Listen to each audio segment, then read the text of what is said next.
Ô, você aí, tá procurando aula para FUVEST, leituras obrigatórias, Gregório de Matos? Acabou de encontrar.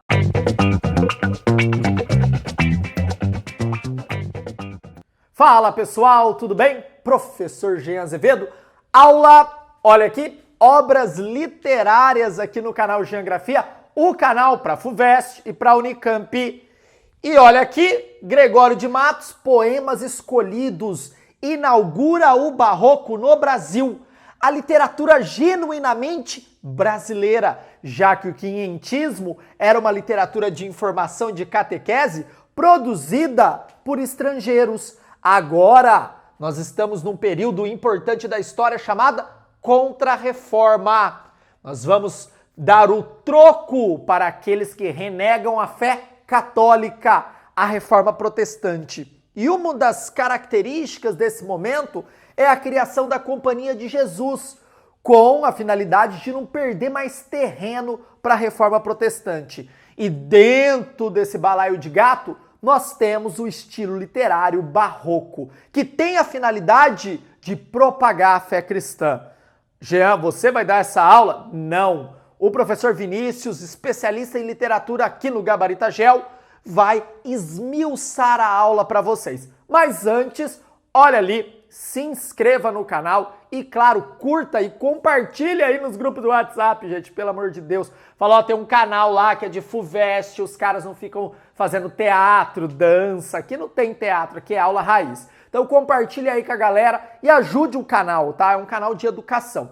Mas, Jean, eu quero me aprofundar, porque eu quero detonar em humanas na FUVEST, na Unesp, na Unicamp. Olha aqui, ó, gabaritagel.com.br, a minha plataforma de ciências humanas completaça, junto com o professor Silvestre, o professor Rodrigo Baglini. Dá uma olhadinha no www.gabaritagel.com.br. Sem enrolação, bora pra aula! Salve, salve! Aqui é o professor Vinícius mais uma vez, na sede do Gabarita Gel, desta vez para falar sobre a obra de Gregório de Matos, Os Poemas Escolhidos, certo? Claro, grande poeta do período barroco brasileiro. Vale a pena conhecer cada pormenor de sua obra e cada aspecto estilístico, já que é bastante cobrado nas bancas da FUVEST, ENEM, etc. Tudo bem? Seja bem-vindo e bora estudar! Começo a falar um pouco do contexto histórico do Barroco no Brasil, tá? Vamos entender que o Barroco brasileiro sucedeu o quinhentismo no Brasil, quinhentismo, 1500, aquele momento das grandes navegações, do descobrimento do Brasil, tá certo? Período onde a literatura produzida no Brasil era primordialmente literatura informativa, certo? Crônicas de viagem e etc. Nesse período, o Brasil não tinha uma literatura genuinamente, podemos dizer, brasileira. O que nós tínhamos eram portugueses escrevendo em língua portuguesa, em território brasileiro, para um público português. Alguns críticos vão dizer que o Barroco, Gregório de Matos, é o primeiro poeta brasileiro, certo? Primeiro poeta brasileiro, justamente porque nós tínhamos o conjunto obra, autor e público, certo? Antônio Cândido, o crítico que vai dizer isso. Bom, vamos entender um pouquinho as características do período barroco, tudo bem? Primeiramente, vamos entender que o período barroco é um movimento de contra-reforma. O que foi a reforma, Vini? No movimento anterior, em Portugal, no classicismo, nós tínhamos as grandes navegações, inovações científicas, certo? Tivemos o protesto de Martim Lutero, criando a Igreja Protestante, que fazia oposição à Igreja Católica. Este período foi chamado de Reforma, período da Grande Reforma da Igreja. E a Igreja Católica, como forma de contragolpear Martim Lutero, criou a Contra-Reforma, utilizando para tanto a arte para propagar os valores católicos. Tudo bem? Então, o Barroco brasileiro cresce nesse contexto, entre o antropocentrismo do movimento classicista, certo? Português, e o teocentrismo oriundo do trovadorismo, daquela ideia de que o Deus é o centro de todo o pensamento humano, tá certo? Então, o Barroco vai, de certa forma, transitar por esses dois vieses. Falando agora das características do período. Temos aqui a temática religiosa. Então, no Barroco, toda a temática em geral, estamos falando do Barroco em geral, a temática religiosa vai percorrer este período, vai estar bem enraizado, certo? Essa temática vai estar profundamente sedimentada ali. Bom, a arte da Contra-Reforma. Por quê, Vini? Justamente porque a Contra-Reforma é esse período, esse movimento da Igreja Católica, tá certo? Então, a Igreja Católica tomando as rédeas e tentando reaver os seus fiéis. Então, o Barroco vai ser a representação da Igreja Católica.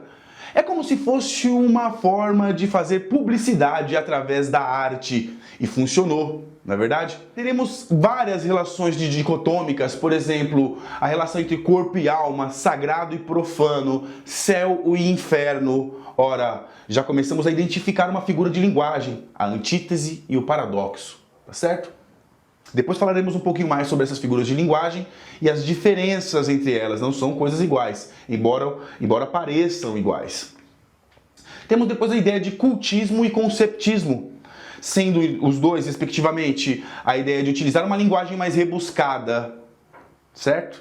E o conceptismo, uma ideia a utilizar uma linguagem para se chegar a um raciocínio lógico. Ou seja, um conceito para desenvolver um raciocínio lógico. Depois a gente vai falar um pouquinho mais sobre isso também, só estou trazendo um pouco as ideias centrais aqui do período. E aqui eu trouxe também a ideia de renascimento e a ética cristã, justamente porque fica esse embate entre o humanismo, a clareza das ideias, o antropocentrismo, né? O homem no centro do pensamento científico, do pensamento humano, certo? O homem tomando as rédeas do próprio destino, e a ética cristã, que retoma as questões do teocentrismo. Entrando já agora na poética gregoriana, a gente tem que entender que Gregório de Matos era fã de Camões, e Camões, por sua vez, era fã do Francesco Petrarca. Então, ele vai seguir essa lógica de que o soneto é a forma fixa mais utilizada. Bom, vamos pensar, um soneto com decassílabos, utilizando a medida nova, tá certo? Com rimas interpoladas e intercaladas. Rimas interpoladas são aquelas que estão nos polos. O primeiro verso rimando com o quarto verso da estrofe. Bom, vamos entender o que é o soneto, galera. Porque quando a gente fala de soneto, de medida fixa, uma coisa bastante cobrada nas bancas é a análise do soneto em sua forma fixa, a estrutura. Qual que é a estrutura do soneto, Vini? O soneto, galera, é um poema, tudo bem? É um poema. Este poema dividido em 14 versos, 14 linhas. E essas 14 linhas estão divididas em 4 estrofes. Estrofes são aqueles conjuntinhos de versos, tudo bem? Bom, vamos entender então esse soneto. 4 estrofes, tudo bem? As duas primeiras estrofes são 2 quartetos, ou seja, tenho 4 linhas para cada estrofe. 2 quartetos e depois são seguidas de 2 tercetos. Então, como é que ficaria a estrutura do soneto, Vini? 2 quartetos mais 2 tercetos. Qual é a ideia do soneto? Apresenta-se primeiro uma tese nos 2 primeiros quartetos, depois o desenvolvimento no primeiro terceto e, por fim, a resolução deste problema, desta tese, né? No último terceto. Olha, perceba como ocorre um caminho lógico de desenvolvimento dentro do próprio soneto. E aí esse soneto, tendo algumas características peculiares, como os versos decassílabos, ou seja, cada linha tem 10 sílabas poéticas. Lembrando que a sílaba poética não conta a última sílaba da frase, do verso. Perceba? Daqui a pouco a gente vai analisar também, eu vou trazer um poema para a gente poder analisar esses pormenores.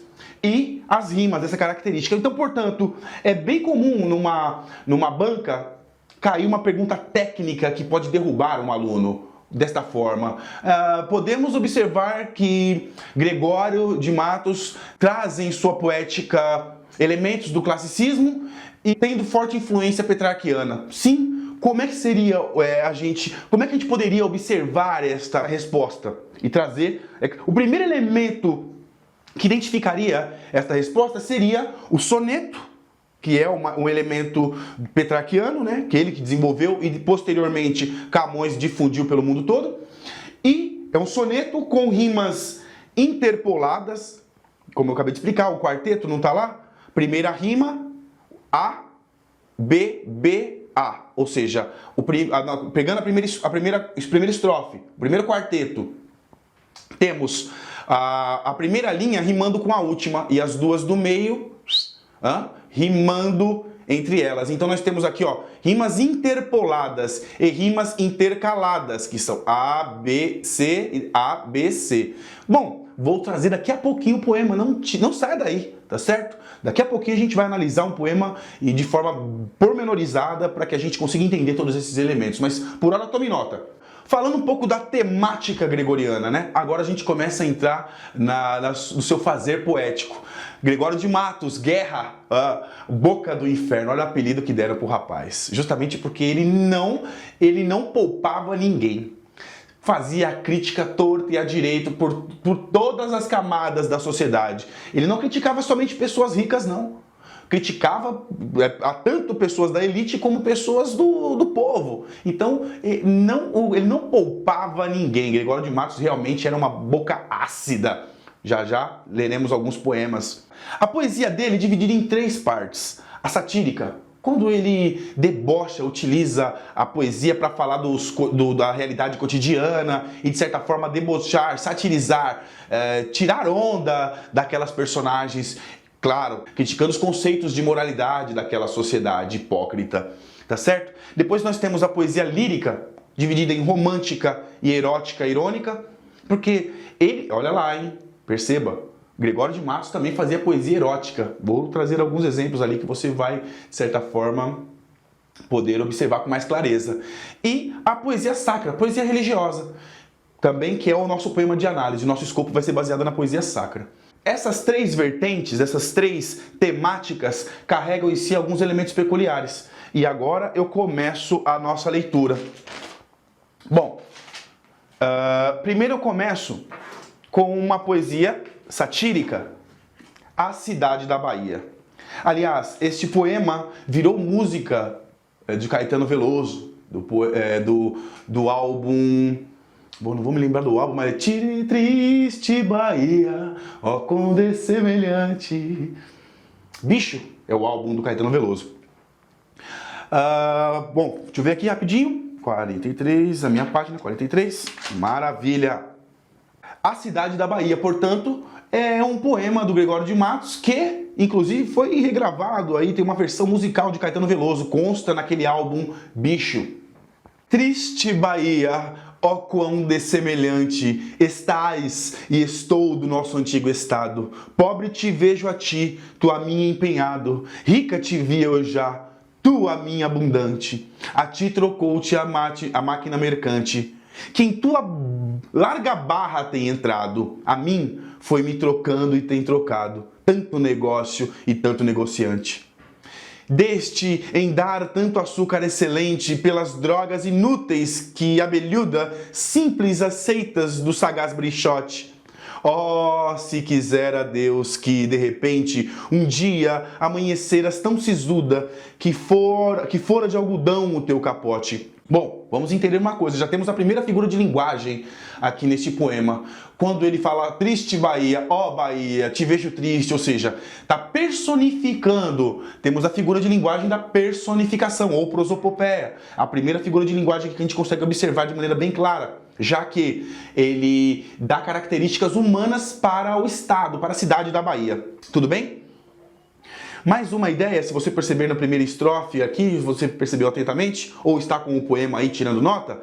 Triste Bahia, ó quão semelhante estás e estou do nosso antigo estado, pobre te vejo a ti, tu a mim empenhado, rica te vi eu já, tu a mim abundante. Olha mais uma figura de linguagem. Nesse caso, a antítese. A antítese é, de certa forma, o oposto quando a gente tem a palavra, a oposição de palavras no texto, numa mesma oração, diferente do paradoxo. O paradoxo é a ideia que estabelece uma relação de contrariedade, tudo bem? Depois eu pego mais um exemplo para a gente entender melhor.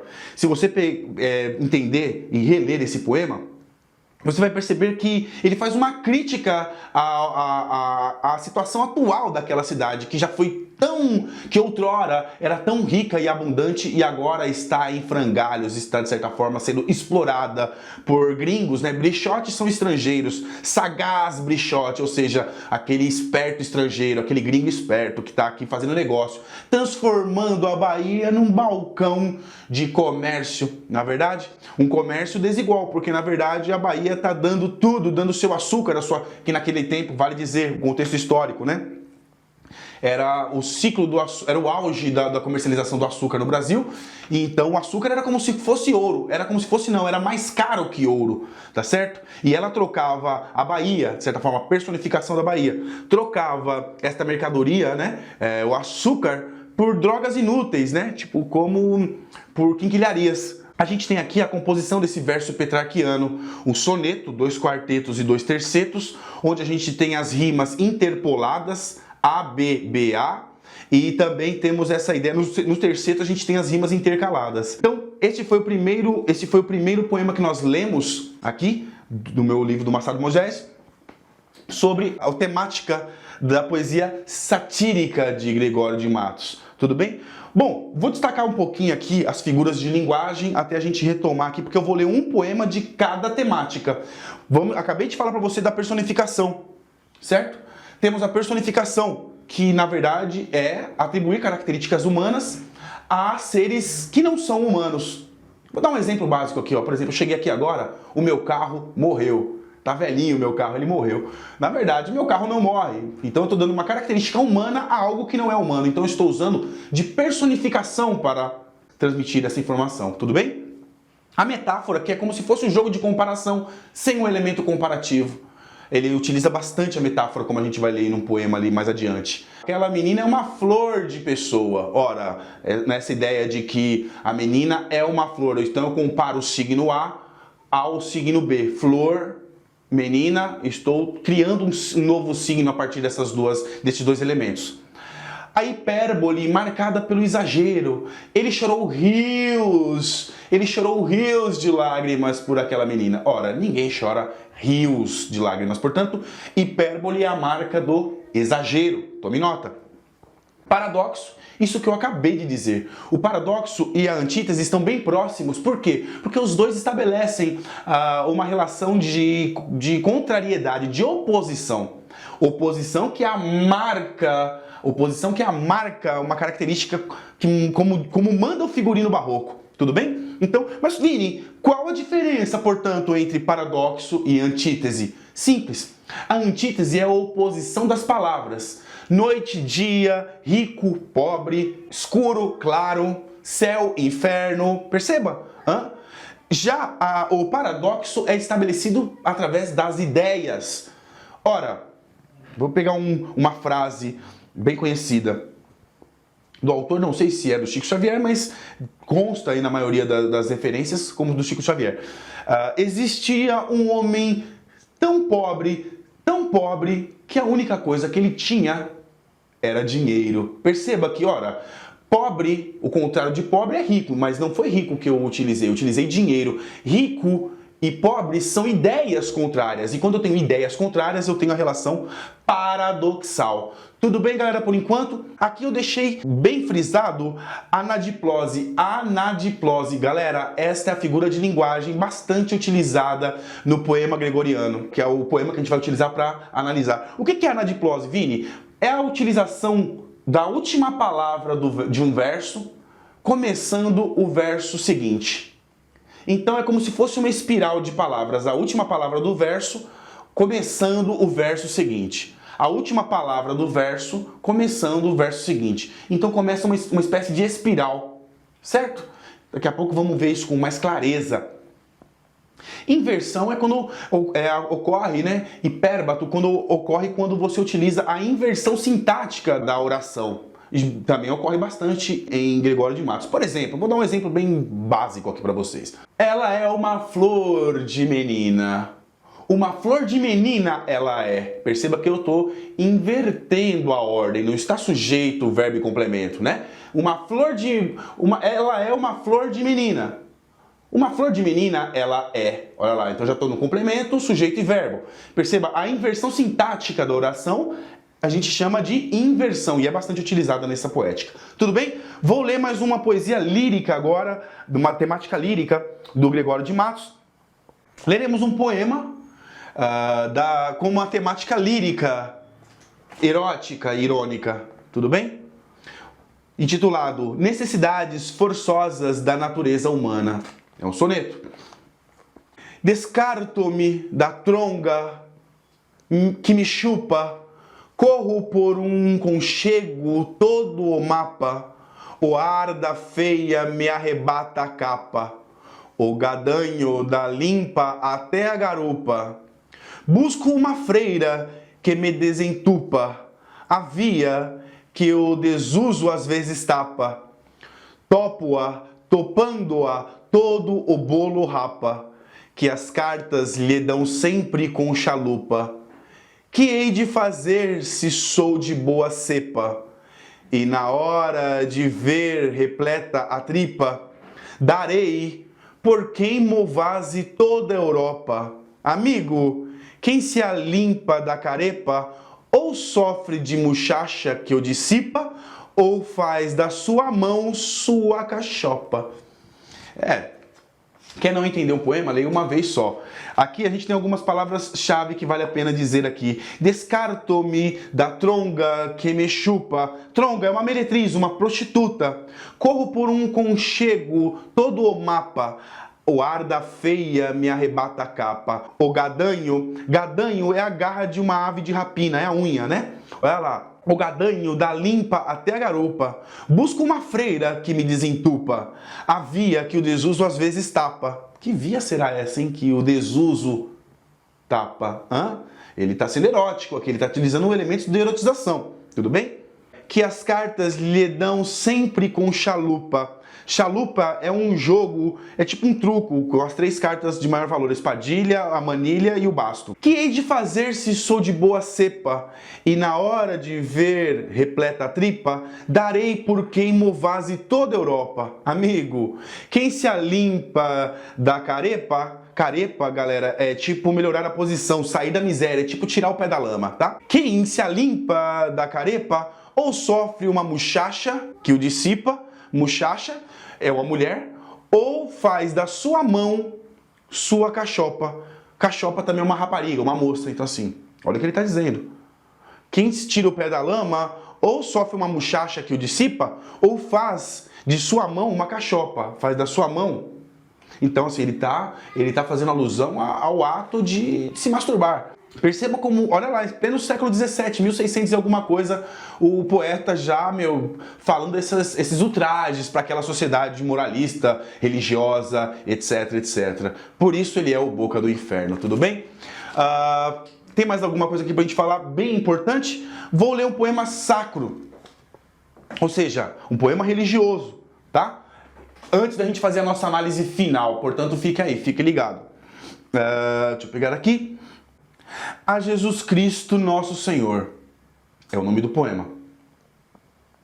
Também um soneto. Então, lembre-se sempre disso.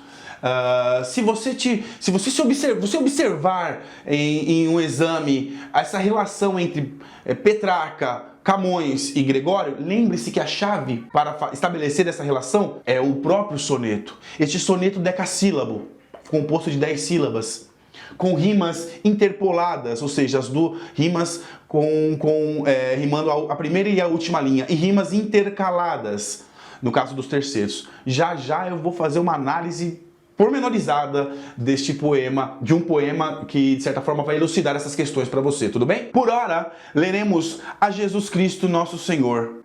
Leremos um poema de temática sacra, ou seja, um poema religioso de Gregório de Matos. É marcado pelo arrependimento, a busca pelo perdão, tá certo? Então, vamos entender esse elemento. Caso você não tenha nome, é claro, todo mundo sabe que Gregório de Matos pertence ao barroco brasileiro, mas caso não conste lá, esse poema é do Gregório, como é que você poderia observar e identificar como um poema barroco? Ora, buscando as características, a temática religiosa, o jogo de oposições através do paradoxo e da antítese. tá certo?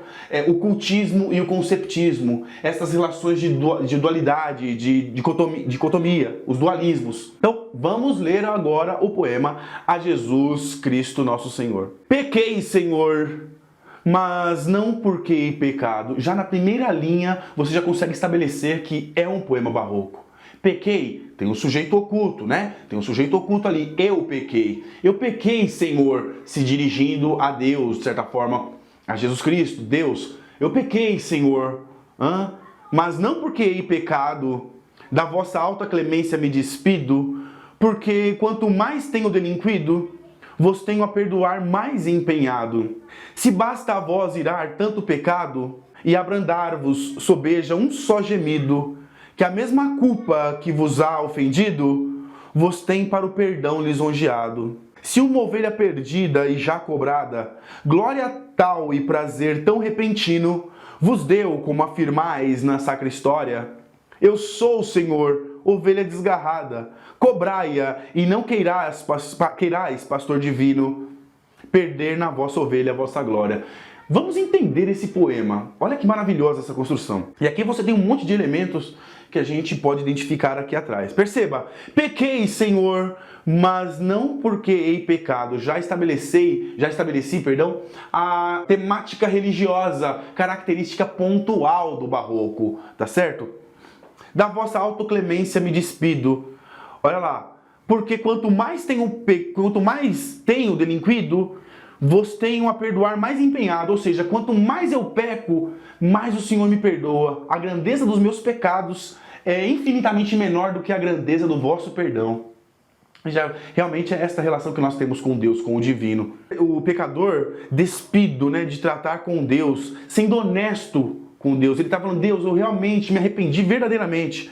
Se basta a vós irar tanto pecado e abrandar-vos sobeja um só gemido, que a mesma culpa que vos há ofendido, vos tem para o perdão lisonjeado. Ou seja, não importa o tamanho da minha culpa, o seu perdão é infinitamente maior. Olha lá, esse primeiro momento, ele tá apresentando, os dois primeiros quartetos, ele apresenta a sua tese, ele está desenvolvendo a sua tese, dizendo de que pecou e que Deus, em sua infinita grandeza, deve perdoá-lo. E agora ele vai convencer Deus. Lembra da ideia do conceptismo? A ideia de convencimento através de um raciocínio lógico? Olha lá, na terceira estrofe e na quarta estrofe, que são os tercetos, ele já começa a convencer Deus de que deve ser perdoado. Se uma ovelha perdida e já cobrada, glória tal e prazer tão repentino, vos deu, como afirmais na sacra história. Ora, aqui ele está fazendo uma referência à história, à parábola da ovelha perdida, que Jesus Cristo conta aos seus discípulos. Aquela historinha onde ele diz que um pastor, tendo 100 ovelhas e uma perdida, ele deixa as 99 e vai atrás dessa ovelha perdida e fica feliz da vida quando recupera esta ovelha perdida. Ele se coloca neste papel de ovelha, ou seja, Senhor, eu sou a ovelha desgarrada, não deixa eu me perder. Olha lá, continua. Eu sou, Senhor, a ovelha desgarrada, cobrai-a, tipo assim, vá resgatá-la. Cobrai-a e não queirais, pastor divino, perder na vossa ovelha a vossa glória. Ou seja, vem me buscar, Senhor. Não perca a sua glória, não perca a sua ovelha. Eu sou uma ovelha pertencente ao seu rebanho. É maravilhoso esse poema, não é verdade? Já aqui nós temos algumas relações. Olha lá, a antítese principal estabelecida através de perdão e pecado, certo? Olha o cultismo, a linguagem trabalhada através do uso de figuras, Olha lá, perceba bem, perdão e pecado, mais palavras onde ele utiliza. Basta ouvir tanto pecado, abrandai-vos no seu gemido, que a culpa que vos tem ofendido, vos tem perdão lisonjeado. Ofendido e lisonjeado. Ora, são dois sentimentos bastante contrários, não é verdade? Ofendido e lisonjeado. Esse poema, se você percebeu, a Jesus Cristo, nosso Senhor, ele faz esse paralelo de apresentar-se como um pecador realmente arrependido, e nos dois últimos tercetos ele tenta convencer Deus de que é digno de perdão. É digno de perdão justamente através do seu real, do seu verdadeiro arrependimento. Tudo bem? Bom, vamos à nossa análise. Aqui iremos observar com maior atenção o nosso Senhor Jesus Cristo com atos arrependido, suspiro de amor. Bom, vamos entender o soneto. Lembra-se que a gente falou agora há pouco?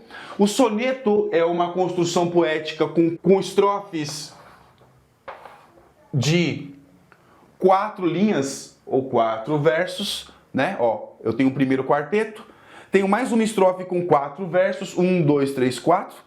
Eu tenho uma estrofe com 3 versos, 1, 2, 3, e mais uma estrofe com 3 versos, 1, 2, 3. O soneto é composto de 2 quartetos e 2 tercetos, tá certo?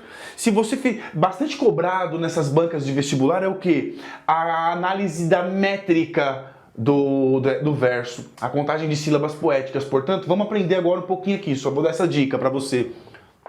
Ofendi-vos, meu Deus, bem é verdade. Ora, a contagem da sílaba poética termina na sílaba tônica da última palavra, tá certo? Vamos contar. Ofendi-vos, meu Deus, bem é verdade. Perceba? 1, 2, 3, 4, 5, 6, 7, 8, 9, 10. Portanto, isso é um decassílabo, tá certo?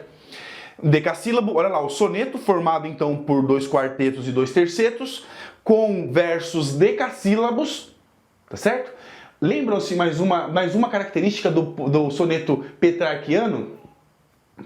Mais uma ideia de que derruba bastante aluno na banca da FUVEST, que é o quê? Se eles mandarem perguntas bem técnicas e você estiver mal preparado, você acaba caindo. Olha só a ideia.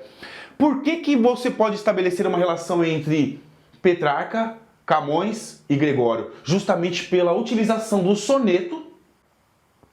Soneto que é, relembrando, um poema formado por 2 quartetos e 2 tercetos, com versos decassílabos, com 10 sílabas poéticas, e rimas intercaladas, interpoladas e intercaladas. Lembra-se? Vamos retomar. Ofendi-vos, meu Deus, bem é verdade. Verdade rima com maldade. Delinquido rima com ofendido. Então perceba, a primeira linha rima com a última linha da estrofe. E oposto, tá certo? Interpolada, de polos. Então perceba, A, B, B, A. Esta é uma rima interpolada. Vamos continuar. Maldade que caminha à vaidade. Vaidade rima com enormidade, da última linha da estrofe. Vencido rima com arrependido. Mais uma construção de rimas interpoladas. A, B, B. A, B, B, A. E no terceto já muda essa composição de rimas, que são rimas intercaladas. Coração rima com salvação. Braços rima com abraços. E luz rima com Jesus. Opa, que já está intercalada, ó. A, C, D, E, C, D, E. Tá certo? Então qual é a relação, Vini, que poderia estabelecer entre Gregório de Matos, Petrarca e Camões? Seria justamente isso, a utilização de soneto, que é uma medida clássica, difundida por Petrarca, com características, com versos decassílabos de 10 sílabas poéticas, certo? E com rimas interpoladas nos quartetos e intercaladas nos tercetos. Seria esta a dica. Agora vamos à análise do conteúdo do poema. Perceba a construção. Olha que projeto arquitetônico, poético maravilhoso. Como é rico o nosso barroco. Ofendi-vos, meu Deus, bem é verdade. Ora, você vai fazer essa divisão em todo o poema, tá? Que a gente já sabe que esse poema ele é formado por versos decassílabos, mas você vai fazer a análise de todos os versos do poema inteiro, e você vai chegar a essa conclusão de que é um poema, o soneto decassílabo. Tudo bem? Joia! Então, vamos à análise do poema. Ofendi-vos, meu Deus, bem é verdade. Aqui, se eu não tivesse referência de que pertence ao Gregório de Matos, já no primeiro verso já conseguiria entender que trata-se de um poema barroco. Por quê, Vini? Justamente porque ofendi-vos, meu Deus, bem é verdade. O eu lírico, ofendi, significa que eu ofendi, o sujeito está oculto, tudo bem? Ofendi-vos, meu Deus, bem é verdade. Eu vos ofendi, meu Deus. É verdade. Olha o eu lírico se colocando na posição de pecador. E esta é uma característica primordialmente barroca. É verdade, meu Deus, que hei delinquido. Eu tenho errado, eu tenho cometido erros, eu tenho pecado. Delinquido vos tenho e ofendido. E o meu pecado tem ofendido ao Senhor, meu Deus. Ofendido vos tem minha maldade, ou seja, o meu pecado está ofendendo a Deus, está ofendendo ao Senhor. Maldade que encaminha à vaidade, vaidade que todo me há vencido.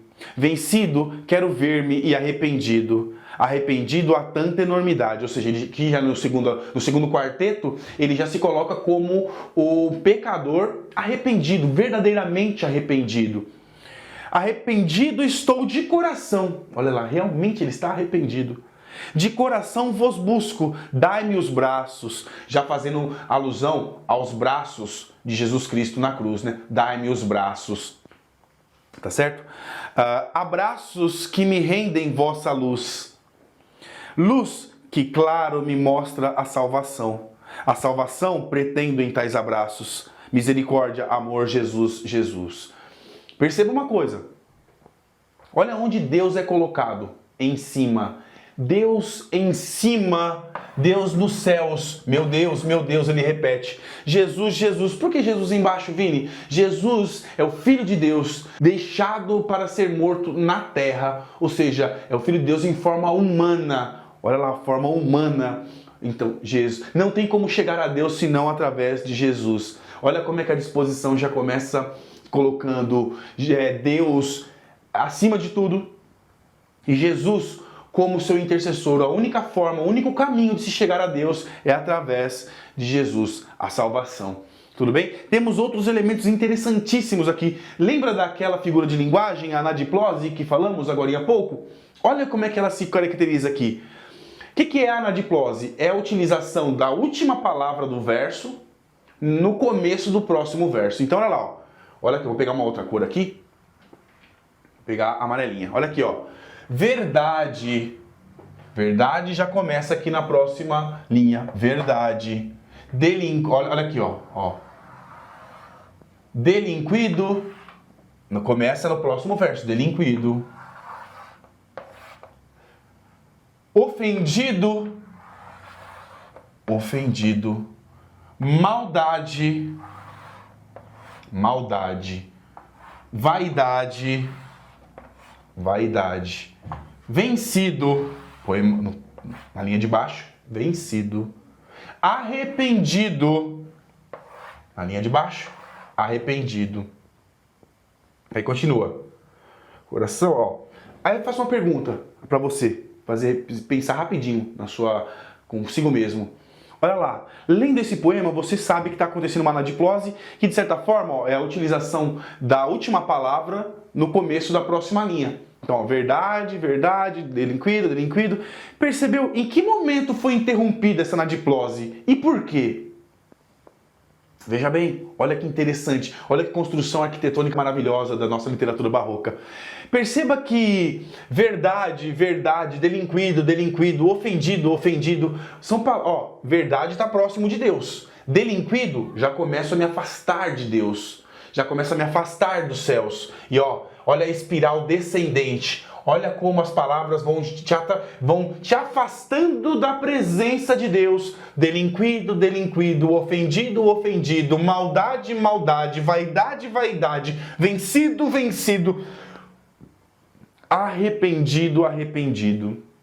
Aqui é interrompida a anadiplose. Por quê? Olha lá, se você perceber bem, a única forma de evitar que você se afaste de Deus através do pecado é se arrependendo. Então olha o arrependimento como uma forma essa queda ascendente é interrompida através do arrependimento, ou seja, você para de se afastar de Deus quando você se arrepende dos seus pecados. Aí depois continua: coração, coração, braços, abraços, luz, luz, salvação, salvação, Jesus, Jesus. Olha que construção linda, como de certa forma você, através da nadiplose, você começa a perceber uma espiral descendente do eu lírico se afastando de Deus, né? Por meio de ter delinquido, das ofensas, da maldade, da vaidade. Ele foi vencido. E quando ele se arrepende, este processo descendente é interrompido. Querendo dizer, este processo é interrompido através da palavra arrependido, justamente porque somente o arrependimento dos pecados te aproxima de Deus. E por fim, essa construção maravilhosa, Deus posto em cima de todas as coisas, na primeira linha do poema, e Jesus como a única forma de salvação. Ou seja, Deus é Pai, Jesus é o Filho encarnado em forma humana, que de certa forma vem para promover a salvação dos fiéis.